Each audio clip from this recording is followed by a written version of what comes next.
진행하고 있습니다. 자, 오늘 통독을 위한 성경 공부 신약 성경의 22번째 책이기도 한 디도서를 우리가 함께 이제 보겠습니다.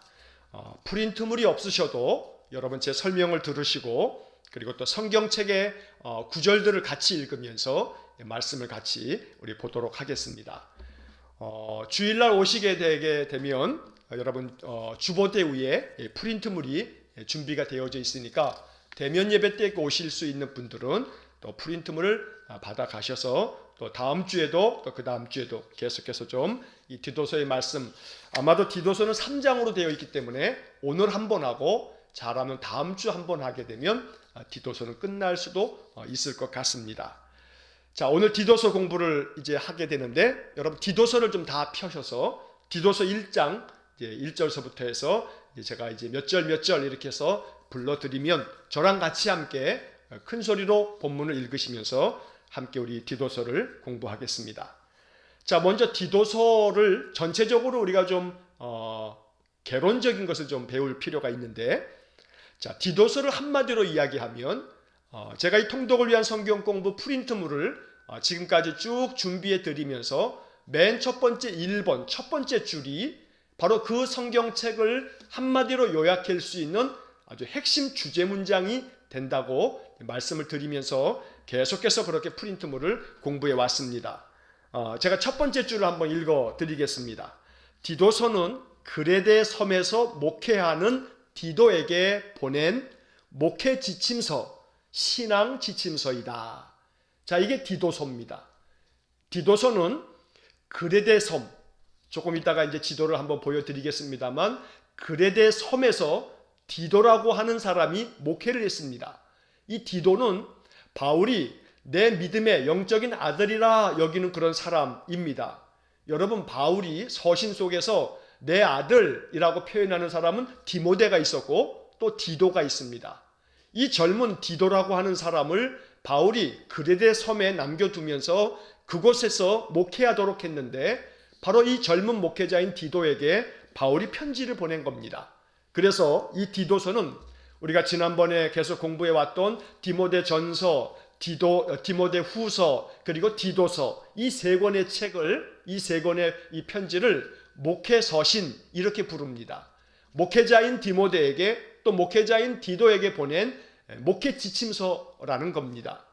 그런데 디모데 전서하고 디모데 후서를 공부할 때도 제가 말씀드린 것처럼 이것은 단순히 목회자들에게만 필요한 말씀이 아니고 목회를 하는 목회자들에게는 이렇게 목회하라 라고 하는 목회 지침이 되면서 동시에 신자들에게는 이렇게 신앙생활해라 라고 하는 신앙 지침서다 라고 하는 것을 우리가 잊지 말아야겠습니다. 그래서 오늘 디도서를 공부하는데 디도서도 역시 마찬가지로 신앙 지침서이기 때문에 여러분 이 말씀을 읽으면서 내 신앙이 이러해야겠구나, 이러한 모습이어야 되겠구나 라고 하는 것으로 우리가 교훈을 얻어야 되겠습니다. 자, 내용을 좀 잠시 좀 서론적인 부분의 말씀을 좀 드리자면, 자, 디도서는 바울이 그리스 남부에 있는 그레데 섬에서 목회하고 있는 젊은 목회자인 디도에게 보낸 목회 지침서입니다. 자, 이 디도서는 석장으로 되어져 있는 짧은 서신입니다. 그런데도 불구하고 이 디도서에 대해서 종교개혁자 마틴 루터는 이렇게 디도서를 설명했습니다. 짧은 편지지만 기독교 교리의 정수를 담고 있다. 이게 종교개혁자 마틴 루터의 설명입니다.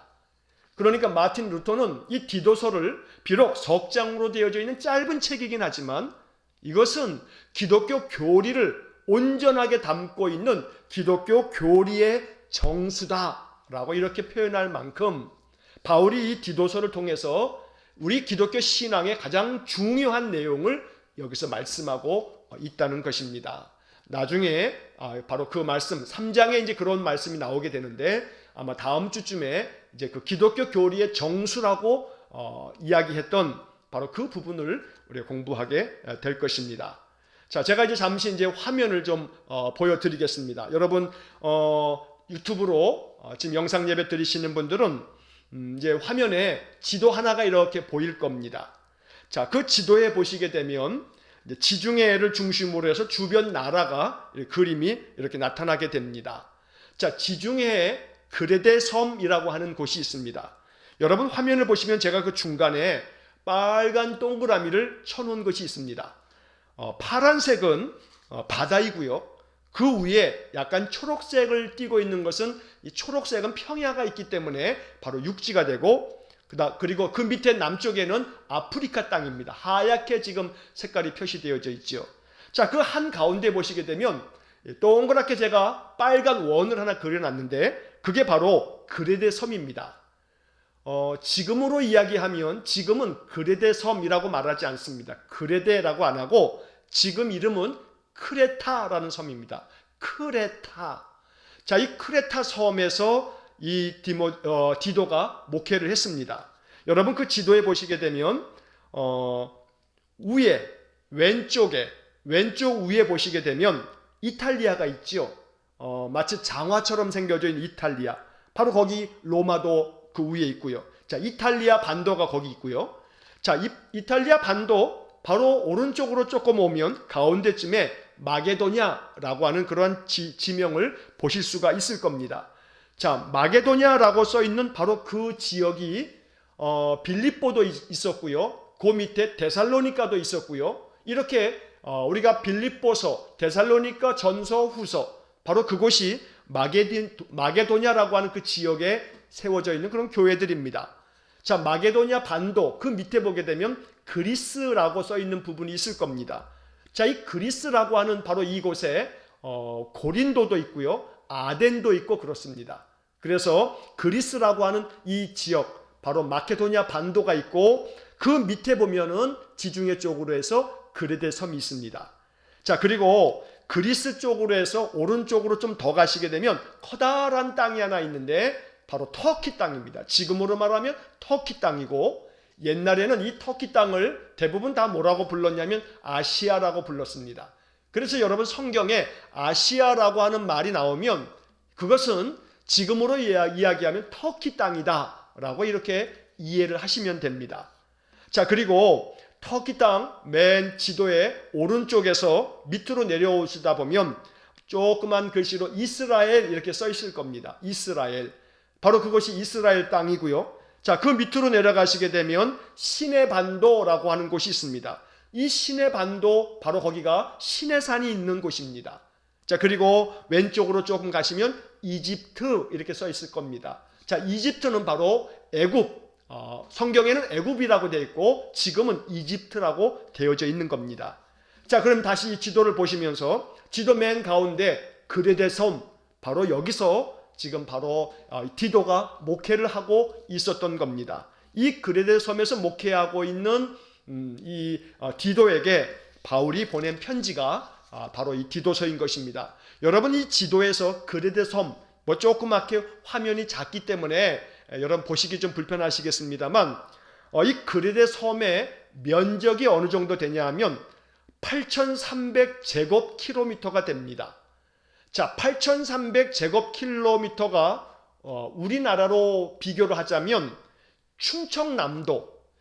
충청남도의 면적이 8,200제곱킬로미터입니다. 그러니까 충청남도보다 조금 더 큰 것이 바로 그레데 섬입니다.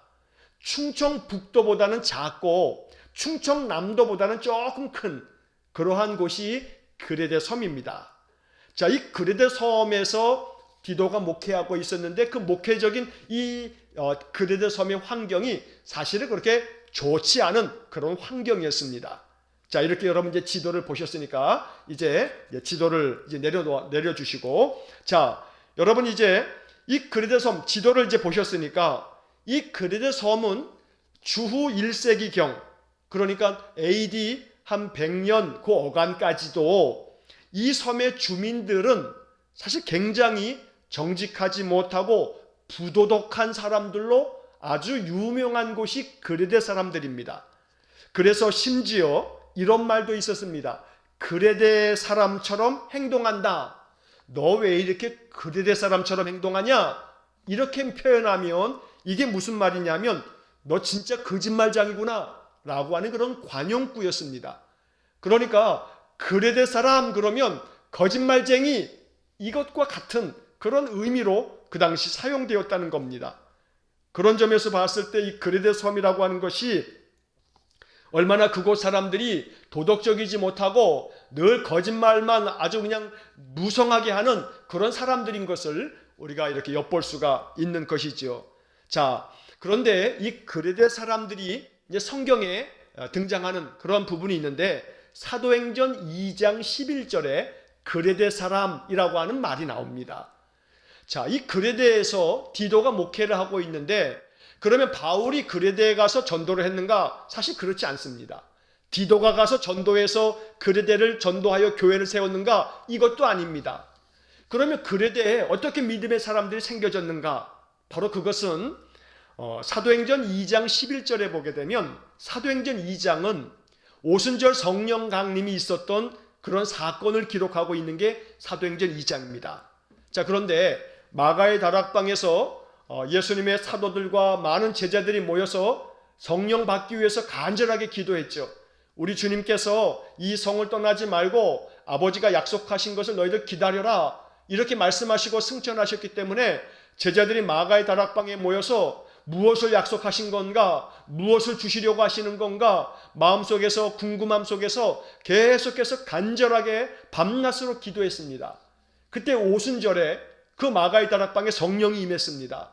성령이 임하자 이 마가의 다락방에 모였던 많은 사람들이 방언도 하고 하나님의 능력을 경험하게 된 겁니다. 그들이 각기 다른 외국의 말로 막 이야기하니까 오순절을 지키기 위해서 모여들었던 각국에 있는 흩어져 있는 모든 유대인들이 바로 예루살렘에 모여왔는데 그 중에 그레데 사람들도 있었던 겁니다. 여러분, 이 유대인들은 헬라 제국 시대 때 이 헬라의 알렉산더 대왕의 정책에 의해서 이 이스라엘 땅이 헬라의 식민지가 되면서 이 헬라의 알렉산더 대왕은 많은 이스라엘 사람들을 헬라 제국에 있는 많은 나라들로 다 흩어보냈습니다. 그래서 많은 사람들이 여러 나라로 흩어졌는데 그 중에 유대인들이 그레데 섬에 가서 사는 사람들도 있었던 겁니다. 하지만 이들이 신실한 유대인이었기 때문에 그들이 명절을 지키기 위해서, 우리가 구약 성경에서 유대인이 지켰던 세 가지 명절이 있었죠. 유월절, 그리고 칠칠절, 오순절이라고도 하는 칠칠절, 그 다음에 장막절. 자, 이 세 가지 절기는 유대인들이 반드시 예루살렘 성에 가서 하나님께 제물을 바치며 예배하는 그런 3대 절기입니다. 자, 오순절이 되어서 각국에 흩어졌던 모든 유대인들이 예루살렘에 모였습니다. 그런데 그 예루살렘 성에 마가의 다락방 주변을 다니던 사람들이 이상한 소리를 막 듣게 되는데 바로 자기들의 나라의 말로 저 방 안에서 어떤 사람들이 막 이야기를 하는 겁니다. 그렇게 되면서 그 당시에 바로 이 마가의 다락방을 통해서부터 그리스도의 복음이 각각의 많은 이 유대 땅에 모여들었던 사람들에게 복음이 전파된 것입니다. 자, 그때 베드로의 설교를 듣고 3,000명이 회개하는 역사가 있었습니다. 이 3,000명이 회개했던 사람들 중에서도 어쩌면 각기 흩어져서 살았던 그 많은 유대인들이 있었을 텐데 그 중에 그레데에서 온 유대인들 중에 예수 그리스도의 복음을 전하여 듣고 예수 믿기로 결정한 신자들이 생겼던 겁니다. 그래서 그레데 섬은 바로 이 오순절 성령 강림 사건 이후에 사도들을 통해서 복음을 전해 들었던 사람들이 예수 믿고 다시 자기들이 살고 있는 그레데 섬으로 가서 이제 예수 믿는 믿음으로 교회를 세워가는 그러한 곳이 바로 그레데 섬이었습니다. 그런데 나중에 바울이 이 그레데 섬을 방문하게 되었고 이곳에서 더 그리스도의 복음을 탄탄하게 전하게 됐고 바로 여기에 디도를 파송해서 디도로 하여금 그곳에 교회를 더욱 든든히 세우고 그곳의 목회자로서 이 그레데 섬에 있는 모든 성도들을 신앙 안에서 지도했던 겁니다. 자, 이러한 배경 속에서 오늘 우리가 이 본문의 말씀을 이제 보게 되는데, 자, 이 디도서의 가장 큰 이 디도가 가지고 있었던 목회적인 어려움이라고 하는 것이 무엇이냐면 이 그레데 섬에 있었던 그 유대인들, 유대인 출신 기독교인들. 자, 이 사람들은 유대인이면서 바로 그 오순절 때 그리스도의 복음을 전해 들은 사람들인데 문제는 뭐냐 하면 바울을 통해서 그리스도의 복음의 참된 교훈을 아직 받지 못했기 때문에 그들 마음속에는 예수의 복음과 함께 그 다음에 구약의 율법을 지켜야 한다라고 하는 생각을 여전히 가지고 있었습니다. 그런 사람들은 뭐라고 부르냐면 할례파 이렇게 말합니다. 구약의 율법 중에서 가장 중요한 핵심 중에 하나는 할례를 행하는 겁니다. 구약의 율법의 말씀대로 할례를 행해야만 구원받을 수 있다라고 하는 생각을 유대인들이 가지고 있었던 겁니다. 율법 지켜야 하고 할례를 행해야 된다. 다시 말해서 예수를 믿게 되긴 했지만 여전히 구약의 율법도 지켜야 되고 할례도 행해야 된다라고 아주 철저하게 그렇게 믿고 있었던 사람들이 그레데 섬에 있었던 겁니다. 그러다 보니까 그들의 신앙이 아주 율법적이 되면서 할례를 굉장히 강조하다 보니까 예수 그리스도의 그 복음보다도 할례 지켜야만 그래야만 하나님의 백성이라고 하는 그러한 아주 구약 시대부터 내려왔던 이 율법을 더 많이 강조하고 있었던 겁니다. 그래서 바울은 디도에게 편지를 보내면서 그리스도 복음의 정수가 이런 것이다. 그러니 이 그레데 섬에 있는 이 율법주의적인 기독교인들에게 참된 복음을 가르치라고 오늘 이 디도서를 보내주었던 겁니다. 그리고 디도를 통해서 이 그레데 섬에 있었던 많은 기독교 신자들에게 바른 믿음, 참된 믿음이 무엇인지, 신자는 어떻게 살아야 하는지 이런 것들을 가르쳐주고 있는 책이 바로 디도서가 되겠습니다. 자, 이제 디도서의 저자는 우리가 계속해서 이 바울 서신을 읽고 있는데 디도서 다음에 이제 빌레몬서까지가 바울이 쓴 편지입니다. 그래서 디도서 1장 1절을 보시게 되면 이 편지를 기록한 사람이 바울이라고 하는 그런 언급이 나오게 되고 또 동시에 초대교회의 교부들, 제가 신약성경을 공부하면서 교부에 대한 이야기는 여러 차례 드렸는데 교부라고 하는 것은 뭐냐면 예수님의 12 사도로부터 그 다음 이어서 교회를 이끌었던 지도자들을 교부라고 말합니다. 다시 말하면 베드로, 안드레, 야고보, 요한, 예수님의 12 제자들이 있지 않습니까? 자, 이 12 제자들로부터 믿음을 배웠던 바로 12 사도들의 제자들, 이 사람들을 교부라고 말하는 겁니다. 자, 그 교부 중에 로마에 있었던 클레멘트라고 하는 사람이 있습니다. 이 로마의 클레멘트라고 하는 이 교부가 주후 95년경에 고린도에 있는 사람들에게 편지를 보낸 적이 있는데 그때 이 디도서를 인용하면서 편지를 보냅니다. 자, 그때 이 클레멘트라고 하는 이 교부는 디도서가 바울이 쓴 편지라고 자기의 글에다가 써놓고 있는 겁니다. 그래서 이 디도서의 1장 1절에도 바울이라고 하는 이름이 언급되어져 있고 그리고 교부들도 예수님의 12 사도들의 제자들이었던 교부들도 디도서를 사용하면서 이것은 사도 바울이 쓴 그러한 글이라고 사용하고 있기 때문에 바로 이 디도서의 저자는 분명히 바울이구나라고 하는 것을 우리가 알 수가 있습니다. 자, 이 디도서를 기록한 것이 주후 63년경으로 우리가 알려지고 있습니다. 디모데전서, 디모데후서, 디도서 이 세 권의 책은 비슷한 시기에 기록이 되어졌고 지난주에까지 우리가 디모데후서를 공부를 했는데 디모데후서는 바울이 순교하기 얼마 전에 기록했다고 하는 말씀을 드렸습니다. 자, 이 디도서도 바로 그 즈음에 쓰여진 것임에 틀림이 없습니다. 이 디도서라고 하는 것은 사도행전 28장에 보면 바울이 로마의 감옥에 갇혀 있었을 때가 있습니다.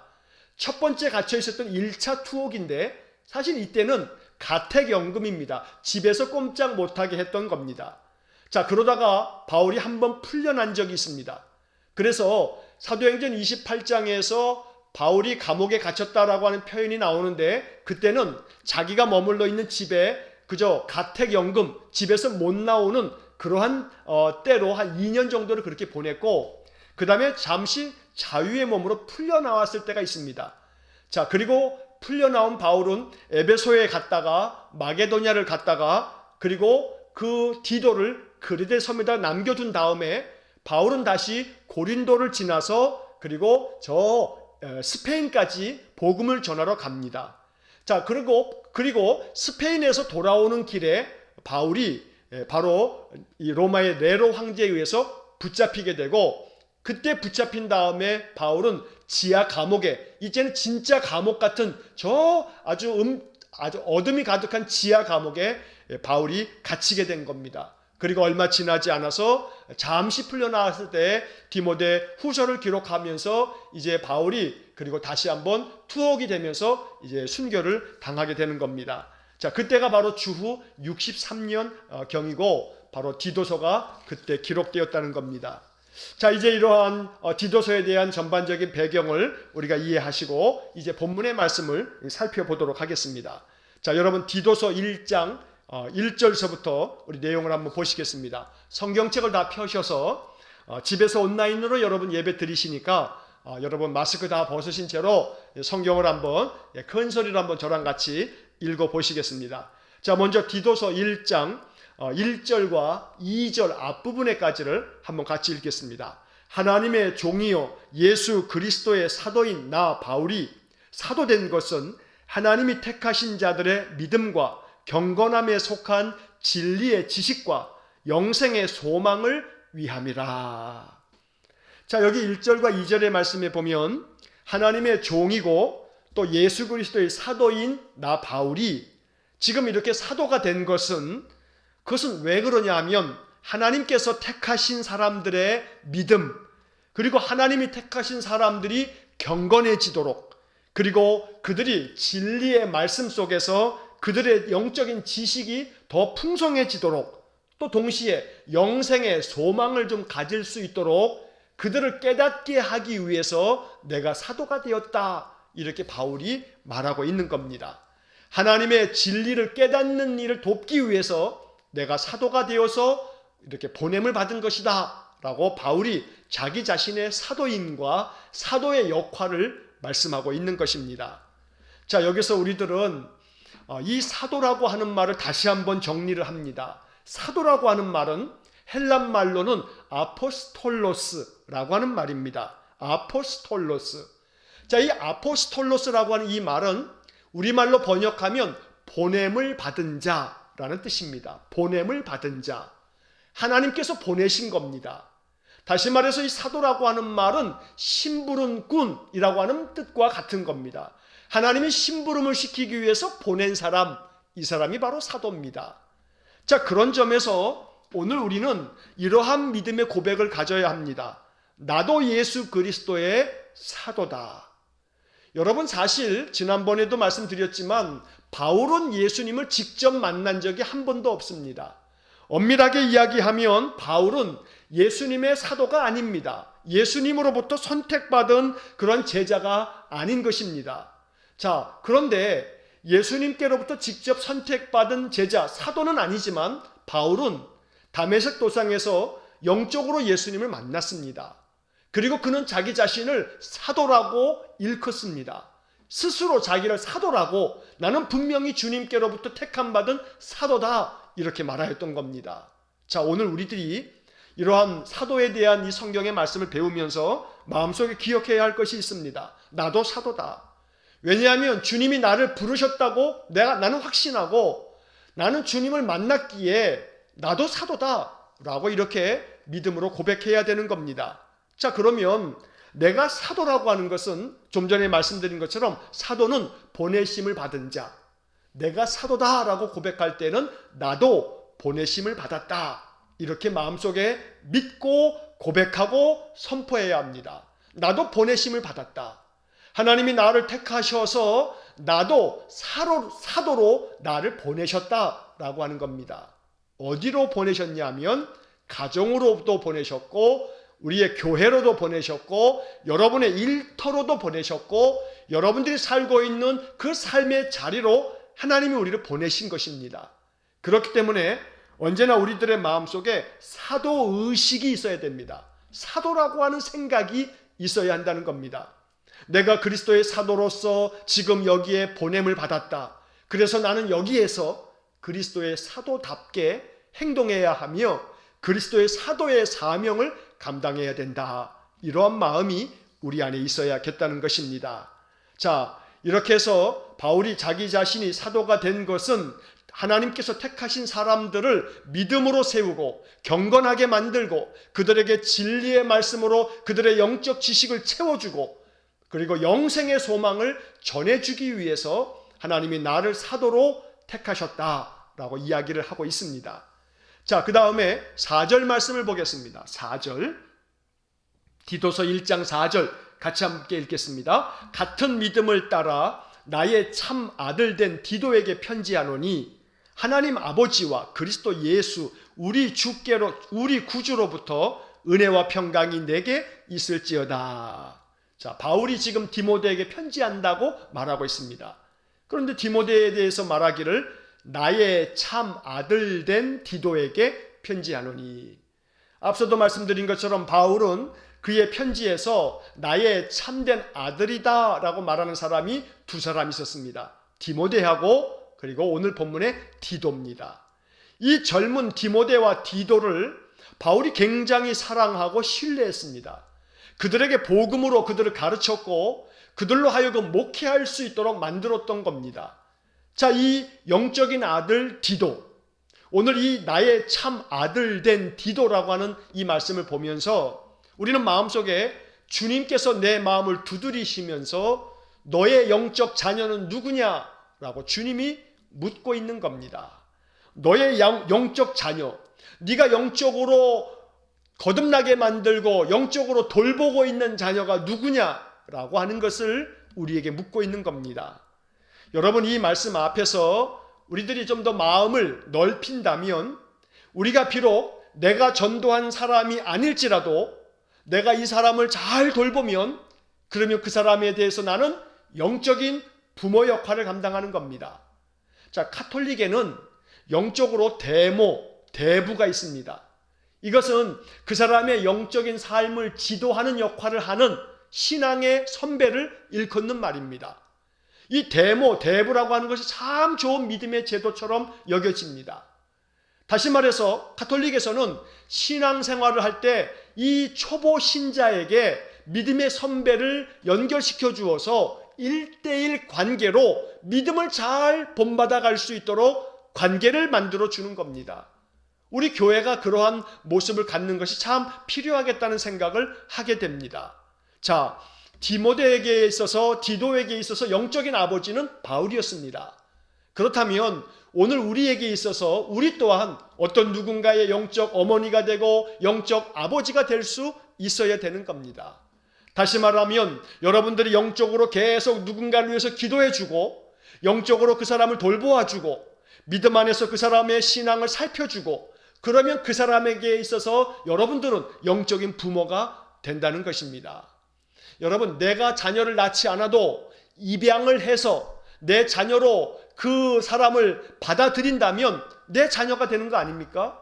그러니까 내가 영적으로 전도해서 처음 신앙생활을 하게끔 만든 사람이 아니라 할지라도 영적인 입양, 그 사람이 믿음을 가지고 있지만 그러나 그 믿음의 사람이 믿음이 너무나 약하기 때문에 영적으로 믿음이 흔들리거나 끊어질 수도 있을 때 그 사람을 내가 영적으로 입양해서 그 사람을 영적으로 돌볼 수 있다면 그러면 우리는 영적으로 그 사람의 부모가 된다는 것입니다. 자, 그런 점에서 나의 참된 아들 디도에게 편지하노니 이 말씀을 오늘 우리들의 마음속에 주님의 음성으로 듣는다면 주님, 내가 영적으로 성도들을 마음속에 입양할 수 있도록 도와주십시오. 이러한 기도를 한번 드려보시기 바랍니다. 그래서 여러분들 많은 사람이 아니어도 관계없습니다. 단 한 사람만이라도 우리 교회 안에서도 괜찮습니다. 어떤 한 사람을 내가 당신의 영적 부모야 이렇게 떠들지 않아도요, 그냥 묵묵히 아무런 말 하지 않고 어떤 사람을 잘 섬기고 그 사람 신앙 안에 잘 서 있는지 돌아보고 여러분들이 그렇게 잘 돌보는 어떤 사람이 있다면 그 사람에 대해서 여러분들은 영적 부모의 역할을 감당한다는 것입니다. 여러분, 교회에서 목사는 한 사람이고 성도들은 다수입니다. 물론 우리 교회가 많지는 않다 할지라도 목사 한 사람이 우리 교회 성도들, 우리 출석 성도들이 한 70여 명 가까이 이렇게 되는데, 그런데 목사 한 사람이 70명을 세심하게 다 돌아본다라고 하는 것이 사실은 한계가 있습니다. 저는 그러한 정도의 능력이 되지 못합니다. 그래서 여러분들이 도와주셔야 합니다. 다시 말하면 우리 성도들이 서로 돌보고 돌보는 겁니다. 영적 부모 역할을 감당하는 겁니다. 영적으로 성도들을 서로 입양하는 겁니다. 마음으로. 그래서 아무 말 하지 않더라도 우리 성도들을 이렇게 살피다가 이 사람은 어떻게 지내는가, 그렇게 마음과 관심과 애정을 가지고 항상 돌볼 줄 알고, 더 그 사람을 위해서 기도해 줄 줄 알고, 그분들이 무슨 일이 있으면 잘 살피면서 또 목사가 이 이야기를 알고 있는가 알려주셔서 저도 기도하고, 또 저도 알지 못했지만 여러분들이 알려주시면 또 그러한 형편에 있는 성도들을 위해서 기도할 뿐만 아니라 또 살필 수가 있고, 이렇게 해서 영적인 부모들이 많아진다면 교회는 더 아름다운 공동체가 될 수 있는 것입니다. 자, 이렇게 해서 참된 아들 된 디도에게 편지한다는 이 구절을 통해서 나도 영적으로 한 사람 한 사람 마음속에 그 사람을 내 영적인 그러한 자녀처럼 내가 영적으로 돌보아야 할 사람으로 내 마음속에 입양을 해야겠다. 영적인 입양. 이것을 마음속에 한번 깊이 간직하셔서 이 말씀의 씨앗을 가지고 기도해 보시기 바랍니다. 영적 입양은 나이하고 상관없습니다. 젊은 사람이 연세 더 많은 어른도 섬길 수 있는 겁니다. 이것은 나이에 관계가 없이 나이가 많은 사람이 나이가 어린 사람을 섬기는 이러한 관계가 아니고, 내가 어떠한 사람이라 할지라도 나보다 나이가 훨씬 많은 사람이라 할지라도 내가 그분을 더 잘 돌보고 기도하고 섬긴다면 영적으로 내가 그분을 마음으로 입양한 것이나 다름없다. 내 식구로 삼는 것이다 라고 하는 것입니다. 자, 이제 그 다음에 이제 이어지는 디도서 1장 5절서부터 16절까지의 말씀은 교회 지도자들에 대해서 바울이 디도에게 권면하고 가르쳐주는 이야기입니다. 다시 말하면 경건한 지도자들을 교회에 세워야 한다라고 하는 주제입니다. 자, 먼저 5절서부터 9절의 말씀을 보겠는데, 이 5절서부터 9절까지의 말씀에서는 디도에게 이 그레데 섬에 세워진 이 교회에 장로들을 세워라. 이 신실한 장로, 평신도 지도자들을 세워서 교회가 더욱더 든든해져야 한다라고 하는 가르침을 주고 있는 겁니다.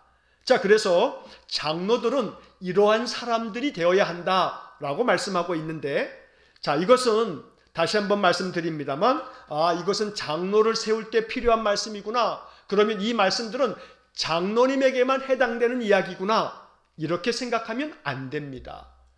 장로에 대한 자질을 말하고 있는 말씀이지만, 그러나 이 말씀은 동시에 모든 신자들이 내가 이러한 모습으로 나아가야겠다라고 하는 이정표입니다. 이정표. 방향을 제시해 주고 있는 말씀입니다. 나의 신앙이 이 방향으로 나아가야 되는구나 라고 하는 그러한 이 표시판이 바로 오늘 본문의 말씀입니다. 그래서 제가 디도서를 시작하면서 이것은 목회 지침서이면서 신앙 지침서다라고 말씀을 드린 것입니다. 그래서 오늘 이 본문 5절서부터 9절까지의 말씀을 읽으면서 여기에 나오는 구절들 하나하나는 장로들에게는 이러한 자질이 있어야 된다라고 하는 말씀이지만, 동시에 모든 신자들이 나아가야 할 표지판이다. 이 말씀처럼 나아가야 된다라고 하는 그런 영적인 도전을 우리가 받아야겠습니다. 자, 5절 말씀부터 우리 한번 9절까지 같이 한번 읽어보도록 하겠습니다.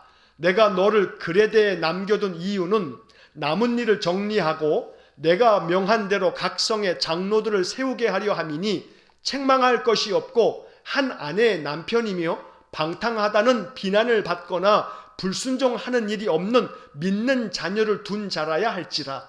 감독은 하나님의 청지기로서 책망할 것이 없고 제 고집대로 하지 아니하며 급히 분내지 아니하며 술을 즐기지 아니하며 구타하지 아니하며 더러운 이득을 탐하지 아니하며 오직 나그네를 대접하며 선행을 좋아하며 신중하며 의로우며 거룩하며 절제하며 미쁜 말씀의 가르침을 그대로 지켜야 하리니, 이는 능히 바른 교훈으로 권면하고 거슬러 말하는 자들을 책망하게 하려 함이라.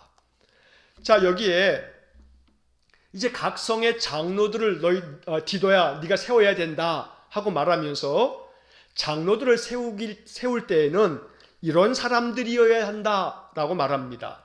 자, 6절 말씀에 책망할 것이 없어야 된다. 그러니까 누군가로부터도 비난받을 일이 없어야 된다는 겁니다. 야단맞을 일이 없어야 된다는 겁니다. 그리고 한 아내의 남편이 되어야 하고 가정을 잘 건사해야 된다는 거죠. 방탕하다고 하는 비난을 받거나 불순종하는 일이 없는 그러한 믿는 자녀를 둔 사람이어야 된다. 다시 말하면 한 아내의 남편일 뿐만 아니라 자녀들을 잘 양육해서 자녀가 불순종하지도 아니하고 방탕하지도 아니하고 신실하게 잘 자녀를 양육하는 사람, 그 사람이 바로 장로의 자질이 있다라고 말하는 겁니다. 여러분, 이 6절의 말씀은 다시 말씀드리지만 장로들에게만 해당되는 말씀이 아니고 우리 모든 신자들이 따라가야 할 표지판입니다. 책망받을 것이 없는 믿음의 사람들이 될 수 있어야 합니다. 자, 이어지는 7절 말씀에서 감독은, 자, 이 감독이라고 하는 것은 장로요 또 목사를 일컫는 그런 표현입니다. 오늘날 현대 교회에서는 이 감독이라고 하는 것을 목회자들을 이야기한다라고 한정적으로 이야기하는 분도 계시지만, 그러나 그 당시 2000년 전의 교회의 제도는 지금의 목사라고 하는 제도가 있지 아니하고 교회 지도자들 감독이라고 불렀는데, 이 감독이라고 하는 것은 바로 교회 장로님들을 일컫는 표현이기도 했던 겁니다. 자, 여기서 7절에서 이 감독은 하나님의 청지기로서 책망할 것이 없고, 자, 여기서도 6절처럼 책망할 것이 없다는 말이 또 한 번 나옵니다. 그리고 제 고집대로 하지 아니하며, 고집불통이 돼서는 안 됩니다. 목회자가 또 혹은 장로님들이, 교회 지도자가 자기 고집만 주장하는 사람이 돼서는 안 된다는 겁니다. 또 급히 분내지 아니하며, 무슨 일만 있으면 그냥 마음의 감정이 먼저 발동돼서 급하게 화부터 내는 것, 이것도 지도자의 적합한 자질이라고 말할 수 없다라고 이야기하는 겁니다. 또 동시에 술을 즐기지 아니하며, 구타하지 아니하며, 폭력적이지 말아야 되고, 또 술을 너무 좋아하는 것도 안 된다. 왜냐하면 술로 인해서 사람이 실족하기 때문에. 자, 그 다음 더러운 이득을 탐하지 아니하며, 아주 매우 계산적이어 가지고 자기 이득만 챙기는 사람도 안 된다고 말씀하고 있습니다. 또 동시에 8절에서 오직 나그네를 대접하며 선행을 좋아하며 또 신중하며 의로우며 거룩하며 절제하며. 자, 이 8절에서 나오는 하나하나의 말씀들은 우리가 쉽게 이해할 수 있는 부분입니다. 이것이 감독, 장로의 자격이면서 동시에 모든 신자들에게 이러한 사람이 되어야 한다, 이것이 더 성숙한 신자다라고 가르쳐주고 있는 것입니다. 그래서 여러분들 이 말씀 속에서 이 시간에 성령께서 여러분들의 마음속에 단 한 가지라도 마음의 감동을 주시기를 축원합니다. 여러분 이 말씀들 중에서 마음속에 와 닿는 하나라도, 나그네를 대접한다든지 선행을 좋아한다든지 신중하고 의롭고 거룩하고 절제하고, 이러한 모든 말씀들 속에서 여러분들 마음속에 어떤 한 가지라도 마음에 와 닿는 것들을 붙잡고, 하나님 내가 이러한 성품을 갖게 해주십시오, 이렇게 기도할 수 있어야겠습니다. 자, 9절의 말씀에 보면 미쁜 말씀의 가르침을 그대로 지켜야 하리니, 미쁜 말씀이라고 하는 것은 믿을 만한 말씀, 우리가 믿어야 할 만한 이 말씀, 이 소중한 말씀의 가르침을 그대로 지켜야 된다라고 이야기하고 있습니다. 자, 이러한 교훈들이 우리에게 주시는 하나님의 음성이 돼서 우리의 신앙의 지침서로서 이 말씀들을 받아들여야겠습니다. 자, 그리고 9절 맨 마지막에 보니까 이는 능히 바른 교훈으로 권면하고 거슬러 말하는 자들을 책망하게 하려 함이라. 거스르는 사람들, 우리의 신앙에 대해서, 삶에 대해서 비방하는 사람들에 대해서 그들을 책망할 수 있기 위해서는 우리가 먼저 바로 서야 된다, 바로 이것을 말하고 있는 겁니다. 이유도 없이 근거도 없이 비방하는 사람들이 있을 때 우리 자신이 온전하게 세워져 있다면 그들에 대해서 책망할 수 있다고 말하는 것입니다. 그러므로 세상 사람들에게 책망받지 않는 성숙한 그리스도인이 되어야 한다고 바울이 가르쳐주고 있는 것입니다. 이것이 우리에게 귀한 영적 교훈이 될 수 있기를 간절히 축원합니다. 무엇보다도 두 번이나 반복되고 있는 책망할 것이 없다는 이 부분은 우리의 마음속에 새겨들어야 합니다. 제가 지난 주일에도 말씀드린 것처럼 책 잡히지 않는 지혜, 바로 오늘 본문의 말씀에서도 책망할 것이 없고 바울이 이 본문의 말씀에서 두 번이나 이 표현을 똑같이 사용하는 데에는 이 말씀이 대단히 중요하기 때문입니다. 기독교 신자들이 너무나 세상으로부터 책망받고 있기 때문에 신자들은 세상 사람들에게조차 책망받을 것이 없어야 된다고 바울이 말씀하고 있는 것입니다. 자, 그래서 오늘 이 본문의 말씀이 우리에게 좋은 신앙의 지침이 될 수 있기를 간절히 축원합니다. 자, 이제 그 다음에 10절서부터 그 뒤에 말씀을 보시게 되면 10절과 11절의 말씀을 보겠습니다. 10절과 11절 말씀 우리 다 같이 함께 읽어보겠습니다. 불순종하고 헛된 말을 하며 속이는 자가 많은 중 할례파 가운데 특히 그러하니 그들의 입을 막을 것이라. 이런 자들이 더러운 이득을 취하려고 마땅하지 아니한 것을 가르쳐 가정들을 온통 무너뜨리는도다. 자, 이게 그레데 섬의 문제입니다. 그레데 섬에 세워진 이 교회의 문제가 바로 여기에 나오는 겁니다. 그레데 사람들은 오늘 이 본문의 말씀처럼 불순종하고 헛된 말을 하고 속이는 자가 많았습니다. 그래서 아까 이 디도서를 시작하면서 말씀드렸죠. 그레데 사람처럼 행동하는구나. 너 정말 그레데 사람 같다 라고 말하는 것은 야, 너 정말 거짓말쟁이구나. 이렇게 통용이 됐다는 겁니다. 그러니까 이 그레데 사람들이 얼마나 헛된 말을 많이 하고 속이는 말을 많이 하고 불순종했던 사람들인지를 우리가 짐작할 수 있습니다. 자, 그 중에서 이렇게 헛된 말을 하며 속이는 자가 많은데 그 중에서도 할례파 가운데 특히 그러하다.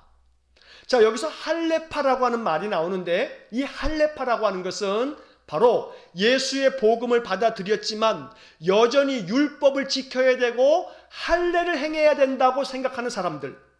그래서 마치 바리새인들처럼 예수님의 복음을 받아들였음에도 불구하고 여전히 율법을 지키는 이 거칠에, 율법을 지키는 이 겉모양만 굉장히 강조하면서 할례를 받아야만 구원받는다 이렇게 주장하는 사람들. 그러다 보니까 겉으로는 모든 계명을 다 지키고 할례도 행하고 율법의 모든 말씀을 다 지킨 것 같지만 아주 위선적으로 속은 바로 헛된 말과 불순종과 속이는 것과 거짓으로 가득 찬 사람들이 이 그레데 사람들 중에, 그레데 신자들 중에 있었다는 겁니다. 그래서 여러분 11절에 보게 되면 그들의 입을 막을 것이라, 그들의 입을 막아버려라 이렇게 말하고 있습니다. 좀 거칠게 표현하면 그런 사람들 입 다물고 있어라 라고 말하는 겁니다. 자, 이 표현을 통해서 바울이 디도에게 말하는 것이 있습니다. 이것은 그런 사람들에게 디도야, 너 목회할 때 속지 마라. 그저 겉으로 말하는 것을 너무나 잘해서 앞에서는 정말 신앙이 있는 채 그냥 온갖 말과 행동을 다 하지만 그 뒤에서는 그렇지 않은 사람들, 그 사람들의 입을 막을 것이라 라고 하는 것은 그 사람들에게서 속지 말라. 목회할 때 그런 사람들 때문에 휘둘려서는 안 된다. 중심을 잘 잡고 목회해야 된다 라고 말하는 것입니다. 이런 자들이 더러운 이득을 취하려고 마땅하지 아니한 것을 가르쳐서 가정들을 온통 무너뜨리고 있다. 믿음의 가정들을 무너뜨리고 있다고 바울이 경계하면서 말씀하고 있는 것입니다. 그래서 마땅하지 아니한 것을 가르치는 사람들, 마땅하지 않은 잘못된 가르침을 가르치는 사람들, 이 사람들이 이 그레데 교회 안에 있었기 때문에 바로 이 디도에게 이 교회를 목회할 때 그런 사람들 때문에 교회가 혼탁해지지 않도록 그렇게 교회를 바르게 질서 있게 목회하라고 말씀하고 있는 것입니다. 자, 12절서부터 14절까지의 말씀, 그리고 16절의 말씀 한 것만 같이 읽고 이 말씀에 대한 간단한 정리를 하고 오늘 마치겠습니다. 자, 12절부터 14절까지를 읽겠습니다. 그레데인 중에 어떤 선지자가 말하되 그레데인들은 항상 거짓말쟁이이며 악한 짐승이며 배만 위하는 게으름뱅이라 하니 이 증언이 참되도다. 그러므로 내가 그들을 엄히 꾸짖으라. 이는 그들로 하여금 믿음을 온전하게 하고 유대인의 허탄한 이야기와 진리를 배반하는 사람들의 명령을 따르지 않게 하려 함이라. 16절 그들이 하나님을 시인하나 행위로는 부인하니 가증한 자요 복종하지 아니하는 자요 모든 선한 일을 버리는 자니라. 이게 지금 그레데 교회 사람들 중에 이러한 사람들이 있다고 말하는 것입니다. 그레데 교인뿐만 아니라 이 그레데 섬 사람들 자체가 이런 사람들이었습니다. 아주 혹평입니다. 그레데 사람들은 항상 거짓말장이고 악한 짐승이다. 악한 짐승이다. 이게 얼마나 거친 표현입니까? 그런데 사람들이 그렇게 말했다는 겁니다. 자, 주후 1세기경에 이 지중해 지방에 있었던 많은 사람들이 그레데 사람들 그러면 거짓말쟁이, 악한 짐승 같은 놈들, 아주 자기 배만 위하는 게으름뱅이들, 이게 그레데 사람들입니다. 그러니까 디도가 목회할 때 그 목회 현장이 얼마나 어려웠겠습니까? 자, 이에 대해서 바울이 디도에게 이런 사람들을 엄하게 꾸짖어라 라고 말합니다. 왜냐하면 그래야 신자들의 믿음을 온전하게 지킬 수 있다. 이런 허탄한 이야기나 진리를 배반하는 모든 사람들의 그 명령을 따르지 않도록 해야 한다라고 말하고 있는 것입니다. 자, 이처럼 그레데 사람들이 어떤 사람들인지 우리가 1장의 말씀을 통해서 살펴보았습니다. 디도가 목회하는 이 그레데 교회 사람들이 사실은 참 척박한, 영적으로 굉장히 메마른 사막 같은 그런 곳이 그레데 땅이었습니다. 바로 이 그레데 섬에서 목회하는 디도에게 이제 목회를 이렇게 해야 한다고 이제 2장과 3장에서 바울이 계속해서 말씀하고 있는 것입니다. 오늘 이러한 말씀 통해서 다음 주에 이제 디도서 2장과 3장의 말씀을 이어서 볼 텐데 이 디도서를 통해서 우리의 신앙이 어떠해야 하는가라고 하는 것을 다시 한번 깊이 우리가 생각할 수 있는 그런 영적 교훈의 말씀이 될 수 있기를 주의 이름으로 간절히 축원합니다. 이제 말씀을 다시 한번 정리하면서 사도로 보냄받은 바울처럼 우리 또한 사도로 보내심을 받았다라고 하는 사실을 기억하시고 바울이 디도를 나의 참 아들이라고 말한 것처럼 영적으로 내가 돌보는 사람이 있다면 나는 그 사람의 영적 부모다. 영적인 입양에 대해서도 오늘 이 저녁에 다시 한번 기도하시고 언제나 장로와 감독만의 이야기가 아니고 우리 신자들에게 주시는 신앙의 이정표이기 때문에 이 말씀들을 통해서 나의 신앙이 이렇게 가야겠다 하는 그러한 교훈을 얻게 되기를 주의 이름으로 간절히 축원합니다. 이제 기도하시겠습니다. 사랑과 자비가 풍성하신 하나님 감사합니다.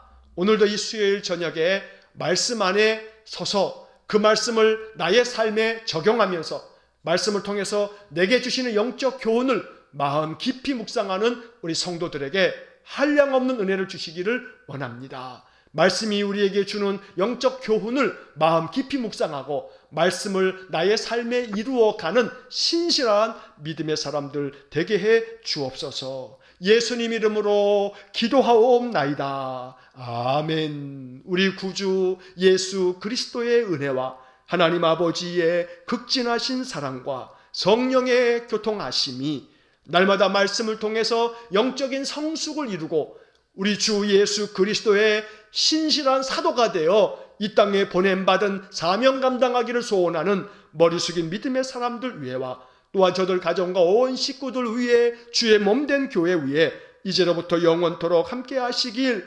축원하옵나이다. 아멘.